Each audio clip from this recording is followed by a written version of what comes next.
Hi, I'm Marques Colston, and this is the Earn and Invest podcast. I can only think of one thing that connects my people, doctors, and my guest today's people, athletes.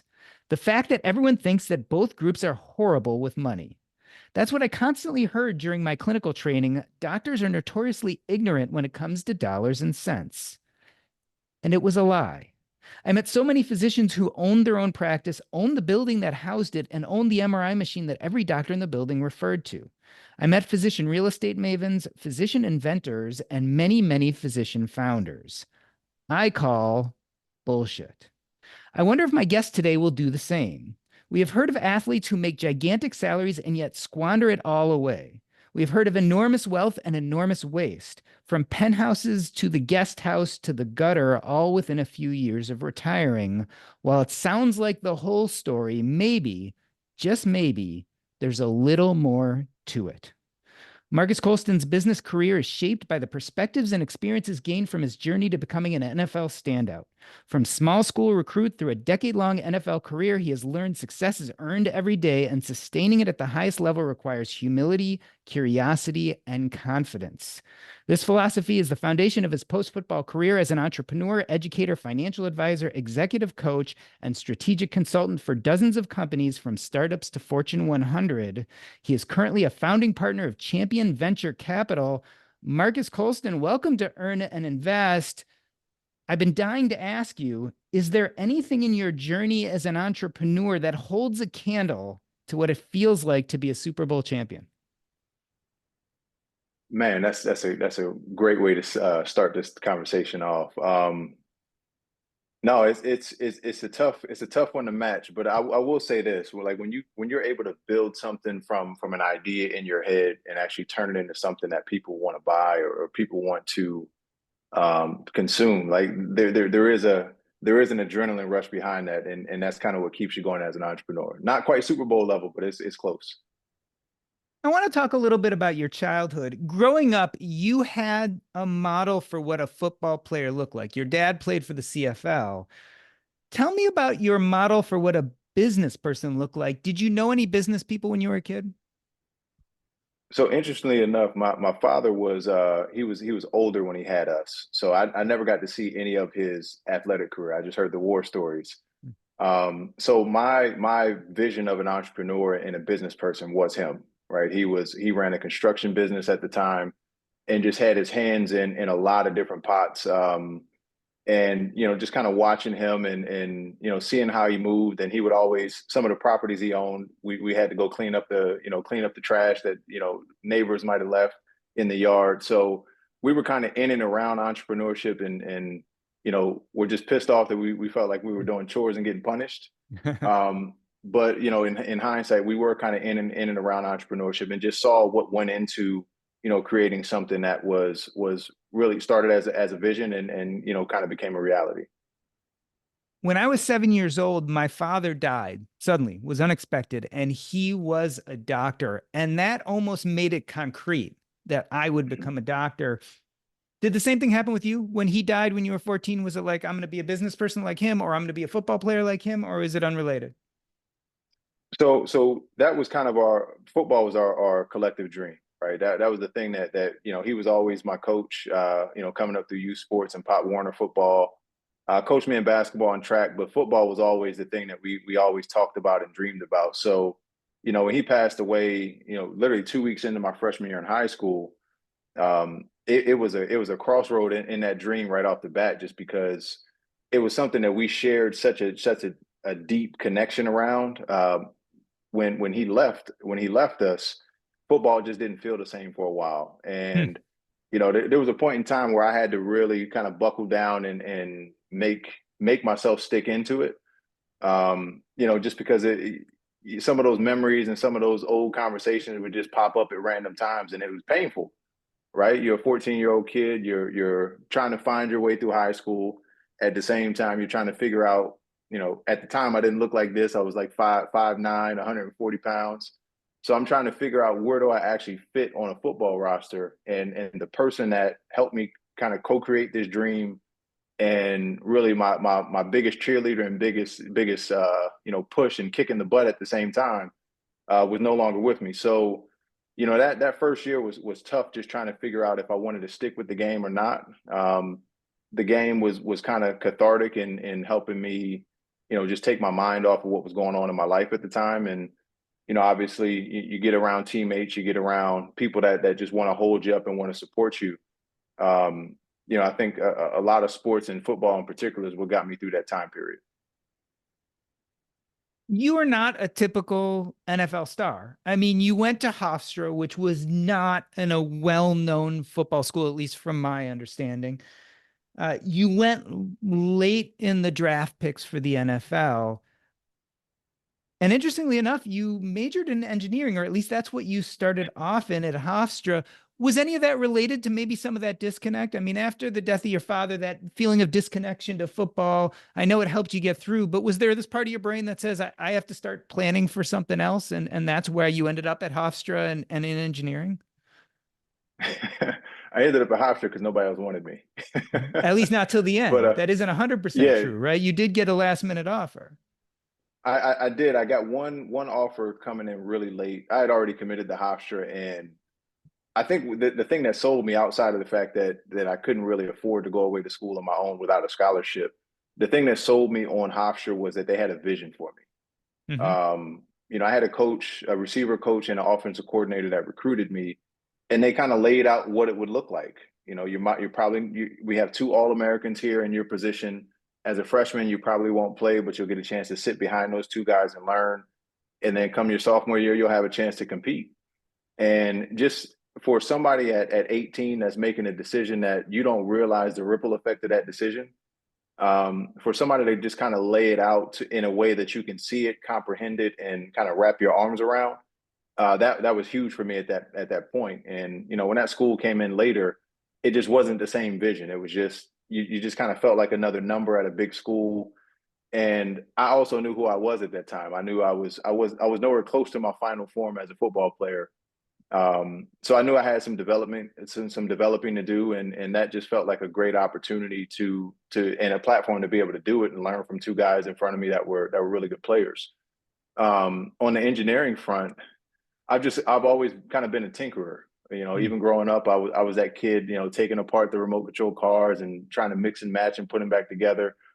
So engineering, it was a great idea going into school. About that second semester, it's when I was it's really hard. yeah, that second semester, you trying to figure out calculus, and trying to figure out off season workout programs that start at 6 a.m. and you get to your 8 a.m. classes, you're falling asleep, and in calculus you miss one or two of those days, man, and they don't go well. You find yourself behind. So had all the greatest intentions on becoming an electrical engineer, but football kind of made it so that I had to choose a different academic path. So in your early years, I'm seeing some of the beginnings of what would make a good entrepreneur. Loyalty, commitment, foresight, an interest in tinkering. I mean, these are all things that make a good business person eventually. Had you dabbled in entrepreneurship or business yet? We're talking about beginning of college, you're busy, you're doing the football thing, realizing academics and football, you have to choose between them. When did you start developing this interest in entrepreneurship and business? I mean, really, really and truly, when I became a pro, and I just had the opportunity and had more time on my hands. Because in college, you're literally I was literally trying to survive in the classroom and on the field at the same time, with two full-time jobs and no money in my pockets. So you didn't really have too many opportunities to explore entrepreneurship at that point.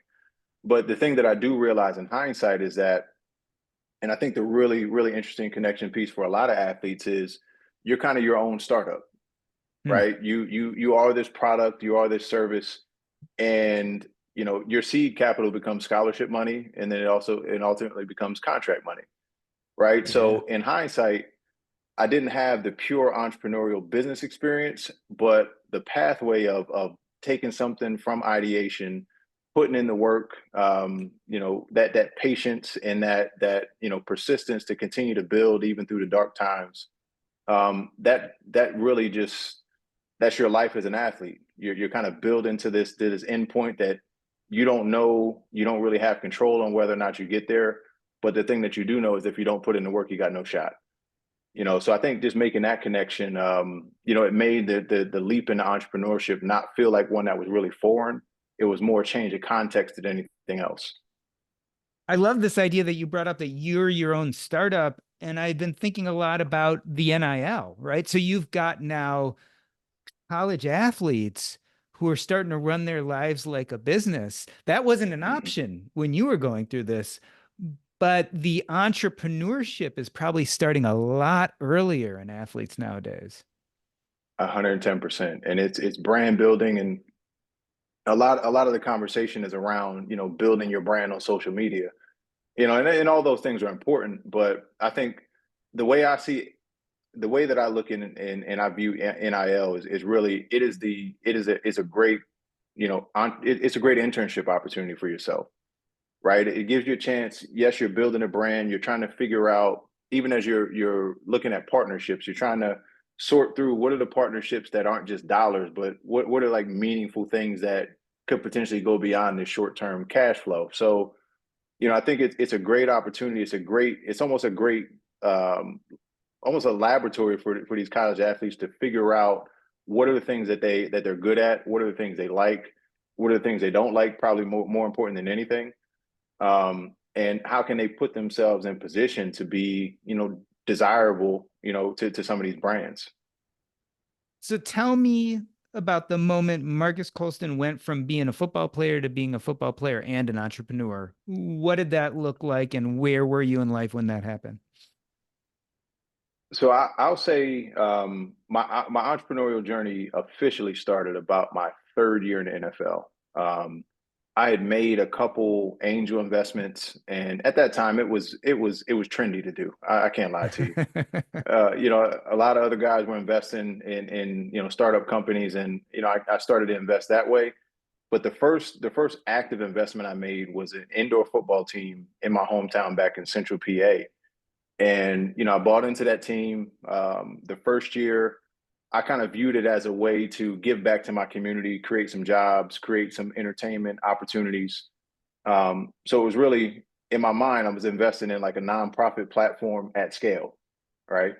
But I got there. I spent the first year just kind of as a silent partner, shadowed the owner that was there at the time, and just kind of followed him around and learn what did it look like, what did it feel like to actually run this business on a day-to-day basis. Was there? And once I go ahead. I'm sorry. Go ahead. I interrupted you. Keep going. And once I saw him kind of operating, and I got a feel for it's not this behemoth that you think it is. It's really a lot of pieces that I kind of knew from being on the field, being the product, and just kind of seeing under the hood, and starting to figure out, how do you connect the excitement with the different revenue opportunities. Once I started to see that I could figure some of it out, I thought it'd be a great idea after a year of shadowing to buy him out and try my hand at taking the whole thing over and running it soup to nuts. So my fourth or fifth year as a pro, I played my season down in New Orleans through the fall, flew back home to Pennsylvania, and got on the phone and started selling sponsorships and putting together marketing campaigns and ticket sales campaigns, and just really fell in love with the process because it just felt I felt like I was building something again, and it felt really germane to me. Did you know what you were doing? I mean, did you make lots of mistakes? Oh, hell yeah. Hell yeah. I think that's the part of it. I was able to put together a small, pretty agile team that we were doers. We would see a need, fill a need. There was not a lot of pride in ownership. And I think the thing that helped us all going in was I was very honest and upfront. Like, look, guys, we got a small, agile team. We got a lot of stuff we got to do, and ultimately, there's going to be mistakes that I make, and there's going to be mistakes that you make. And if we don't hold each other, we hold each other accountable, but let's not, let's give each other grace at the same time. And that approach just allowed us to really problem solve at a different level. And by year two, year three, we were kind of rocking and rolling. We figured it out. As you could tell from my intro, I want to push back on this idea that physicians are bad business people. And in the same vein, maybe push back on this idea that athletes are bad business people too. I'm listening to you talk about making a small, agile team, and I'm thinking about what you learned from being a football player. And so you and I were chatting before we started recording that I don't pay close attention to a lot of sports, but I've been watching a lot of the Netflix documentaries. And one of the things that I've learned is how cerebral a game football actually is and how much teamwork goes into it. Did you feel that being in the NFL, being a champion, taught you how to run a team when it came to entrepreneurship, something totally outside of sports? I'll say this: the position that I played in, the caveat with the position I played was I really played four different positions in one, right? So the position that I played was really it was an ultimate game of strategy. And that's the thing that I've been able to take out and repurpose over and over again is I really have a deep level of a deep love and understanding of strategy, just because that's what the wide receiver position is, right? You have to start by understanding who you are and what is the best and highest use of my talents and abilities. And based on that, you and I could have the same assignment or the same responsibility, but the way that you do it, cater to your strengths, is going to look and feel different than the way that I do it, cater to my strengths. But understanding that it's going to look differently within the process, but we can get to the same end goal. That's what playing wide receiver is all about. And I think the teamwork aspect came into it in that it's probably the most dependent position on the football field, in that I can go out and I can execute my route at the highest level. I can get wide open. My guy can fall down and I can be wide open doing jumping jacks in the middle of the field. But if the running back doesn't, pick up the blitz, or, the left tackle gets beat by the defensive end, I don't get an opportunity to make my play no matter what kind of success I've had individually.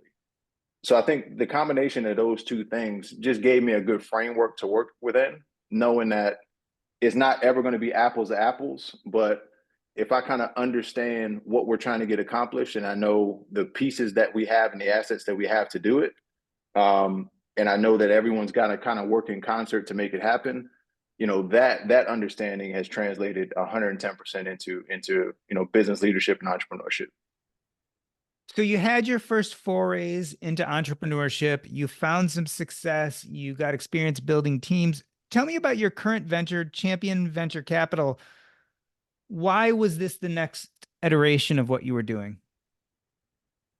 So what's interesting about Champion Venture Partners, we call it CVP, just for short, is it is literally the culmination of everything that I've done in my career to this point. So we kind of started on the indoor football piece. Um, I've worn a handful of different hats throughout industries over the last 15 years or so, from consulting to advising to financial advising. And CVP is a great opportunity to take all of those pieces and in aggregate and kind of bring them into one platform. And what we're really doing is investing to an extent, right? You find quality companies, quality founders, you deploy capital, and you help them scale. And what's different about this platform is the why behind it, and it's really a function of creating access to alternative assets that typically were unreachable for most investors. Um, we're working within the sports industry because that's the industry that we know and love, and we've kind of carved out all of our experiences and our relationships in. But it's really around access, and it's taking this game and this concept of sports, which connects us all at some point, right? Even you talking about you're not really a huge fan or somebody that consumes sports at a high level, but the human interest piece in those documentaries you talked about, it has a gravitational pull to it, right?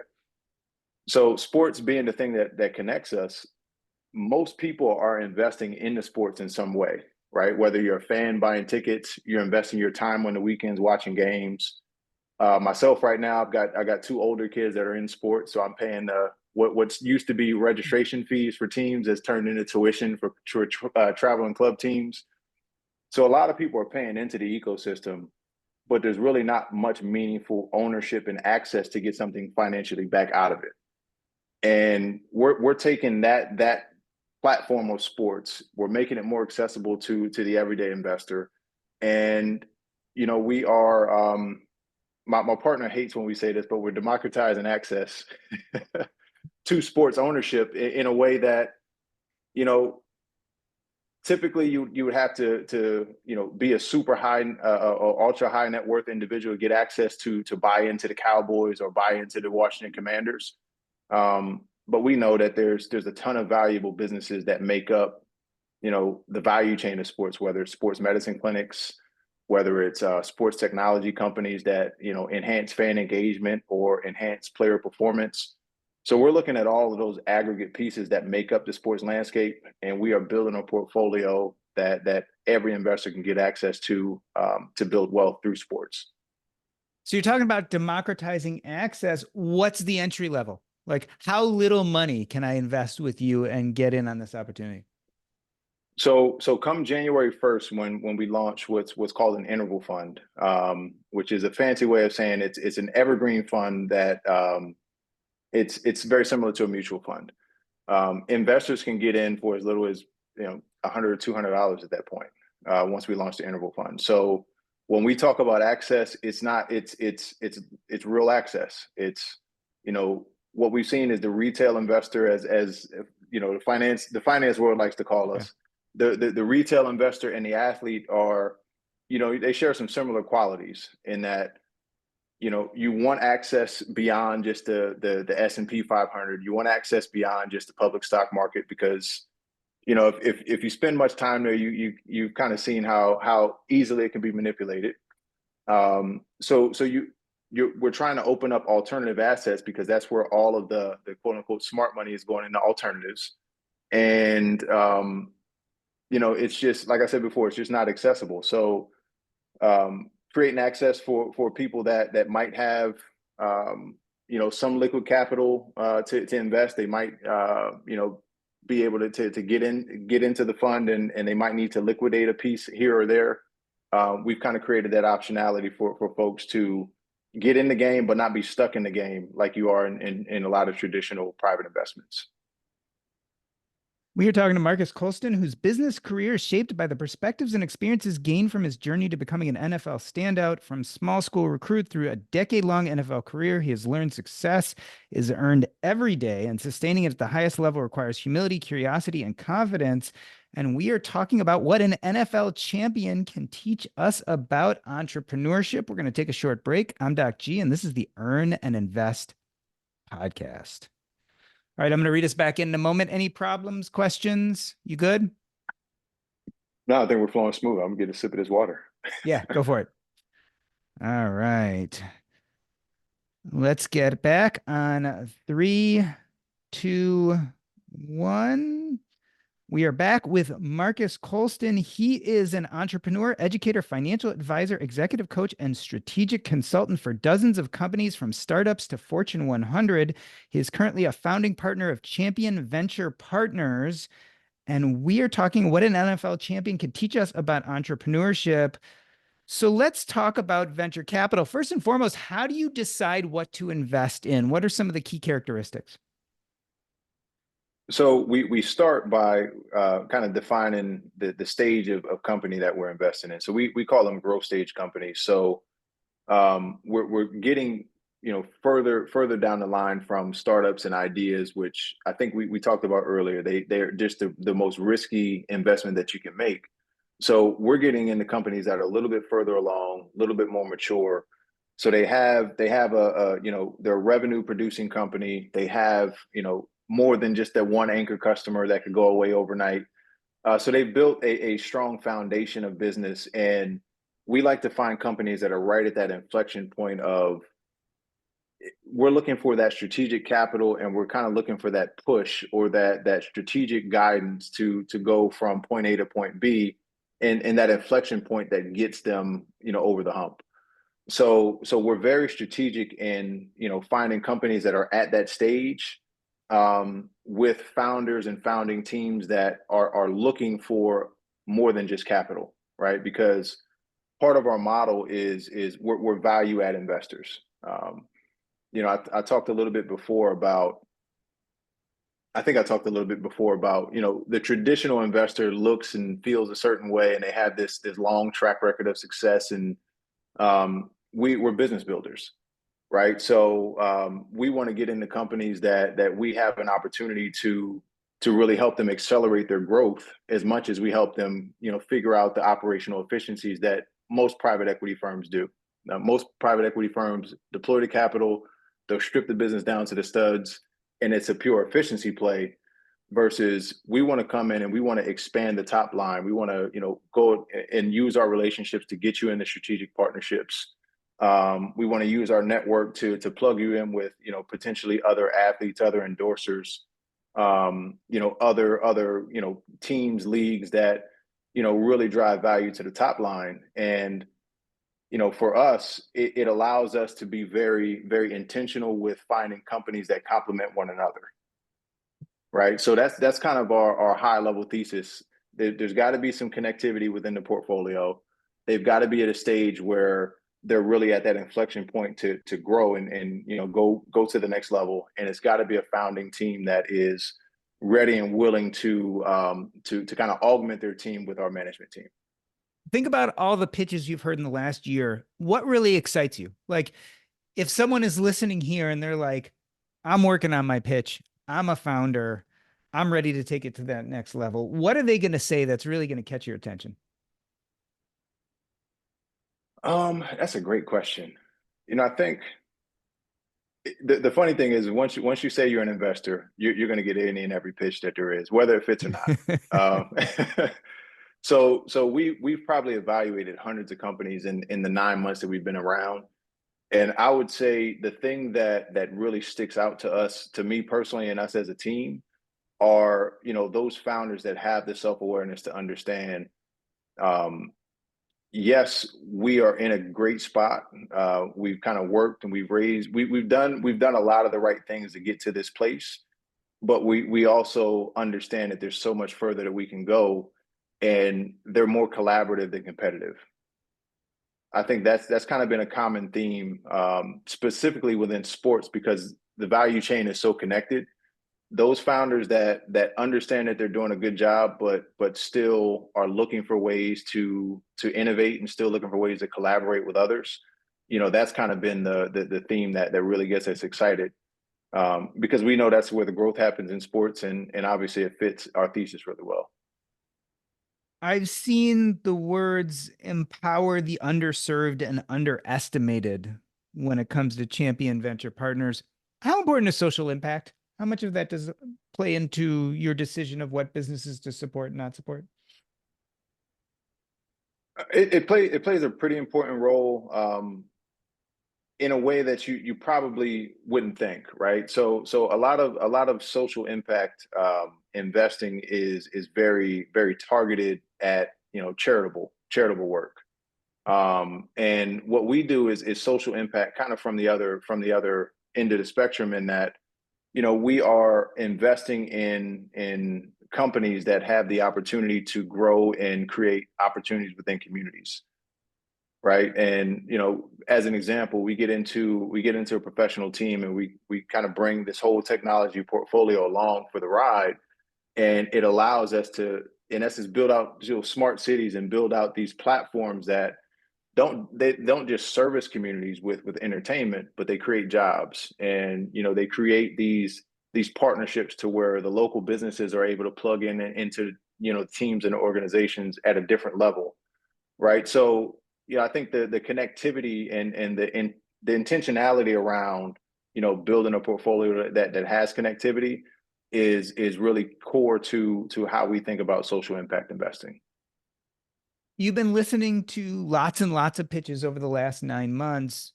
What are founders getting right and wrong? What are some of the big things that they seem to be missing when they're coming to you, they're pitching, you're looking at their plans? Where do they need to improve? I think the biggest hole that you see is founders that they want to skip steps. Hmm. You know, founders that they have a really good product, they have a really good idea, they gain some initial traction, and they want to raise capital to accelerate before they really have the true validation and the true feedback from their customer base. So I think that there is value in going fast, but there's also value in making sure you get it right so that when you do go fast, you can move at a clip without looking in the rear view and looking over your shoulder, to kind of see the damage in the rear view. So those that are moving kind of with an urgency, but not a desperation, but not a desperation that has some urgency, but it's controlled urgency is, I guess, the best way to say it. So let's talk about the future of investing in the business of sports. What do you see happening over the next decade? I think you're starting to see a lot of it already. You're seeing a lot of the European teams are trying to open up the cap table, with some of their clubs to to crowdfunding types of platforms. You're starting to see some of these companies pop up around investing in individual players and their future earnings, and buying a piece of future earnings. So I think you're starting to see this. I think you're starting to see this trend where fans want to be more than fans, and teams are starting to understand that they've got to be able to get other investors and other forms of capital involved. I think you'll continue to see that. I think technology makes the innovations in tech, kind of make that easier. The other piece that you're seeing is, and one thing that we're really excited about is, typically the fan has kind of been a transient. It's been a transactional relationship between the fan and the organizations, right? So you're kind of beholden to, they buy a ticket, they're in the stadium, you got that 3 hour time span to hit them as many times as you can within the stadium. And then once they leave, you kind of lose track of them, and you just hope you get them back to the stadium again. I think what you're starting to see is the understanding of the fan, and becoming less transient and more of a lifetime value type of proposition, to where the use of technology and scaling through technology is giving these organizations the connectivity with fans that gives them more bites at the apple, right? And in order to do that, you've got to be able to continue to provide value in every one of those interactions. So I think those two trends are kind of moving in tandem in a way that creates some really unique opportunities. We've heard a lot over the last decade about the memorabilia market. Is that something you get involved in? And what do you think is going to happen? What are the trends with that? It's not something that we're heavily involved or hyper focused on. But I do see that those opportunities, I think, will just continue to become more and more technology driven. We saw the craze a few years ago around NFTs and metaverse, and I don't think that technology is dead. I think it's just kind of on a hiatus right now. But I do see sports memorabilia, collectibles. It's still a huge industry, and I see it becoming more and more tech driven. As we go. And again, it kind of plays back into that mega trend of creating those different touch points between organizations and fans. So tell me, what advice do you give to young athletes who are looking at your trajectory and saying, look, I'm not going to be playing football forever. What do you tell them about building their brand, about learning about entrepreneurship, about investing? Like, what should a young college athlete? I'm a freshman in college. I'm pretty good. Maybe I've got a future, but I'm also notably, I'm only going to play sports for so long. What do you tell that kind of person? I think the biggest piece of advice that I can give them, that I would have given myself, is, this feels like a race. It feels like a rat race to get to the league. But ultimately, this is one long personal development journey. And the more that you can learn about yourself, the more that you can learn about your interests, your disinterests, the things that make you tick, like all of those things. Those are the things that show up in the dark times in the entrepreneur world, when no one can help you sort through them. So if you can continue to stay mindful about your personal growth through all of it, it's going to put you in a position, no matter what happens, you'll be able to make the best moves for you. Because I think a lot of time what happens is, the ecosystem, dictates your moves, whether it's your agent, your financial advisor, your coach, your GM. There's a lot of people that have the best interest of the business is kind of their decision making metric. And if you don't know what drives you and what motivates you and really what you're trying to get accomplished, it's easy to kind of just get caught up in the shuffle and just kind of become another number. So the more that you really introspect and the self-discovery piece, that the same self-discovery that it takes to be open and honest about the things you need to fix on the field, it's the same self-discovery and introspection that's going to drive you and continue to put you in the right spots for yourself. Is the NFL doing any better of a job today than maybe in your day in preparing athletes for their financial future? Yeah, I mean, I think they do a pretty good job with programming. The programming has absolutely evolved over the years. The conversations are progressing. There was a point in time where I think when I got drafted, we had the rookie symposium where all of the draft picks flew out to San Diego for a few days, and we had these what felt like high school talks around what to do and what not to do with money and females and businesses. And I think those conversations have evolved, and I think the next step in the evolution is to kind of take off this idea that the athlete community is this monolith, and everyone goes through the same challenges and everyone has the same aspirations and goals. And the sooner we can get to a place where an athlete can see themselves in the education, can see themselves in the development pathways, and can really kind of vision cast and see, all right, yes, we have this financial education program, and yes, we're talking about budgeting, but how does that really relate to my life today? Right. I think the more we can root it in the current realities, the better off we're going to be. But we've made some significant strides for sure. So to come back to my question from the introduction, do athletes make good entrepreneurs? I think all the ingredients are there 110% because you've done it. If you've gotten to an elite level of sport, whether it's college or pro, you've had the vision. You literally put in the work to build out the vision. You put yourself in position. That sounds like a startup founder to me. Well, Marques, I wanted to thank you for coming on the show today. When I think about our conversation, it holds true. And I think it holds true for doctors. I think it holds true for people in the military. And I think it holds true for athletes.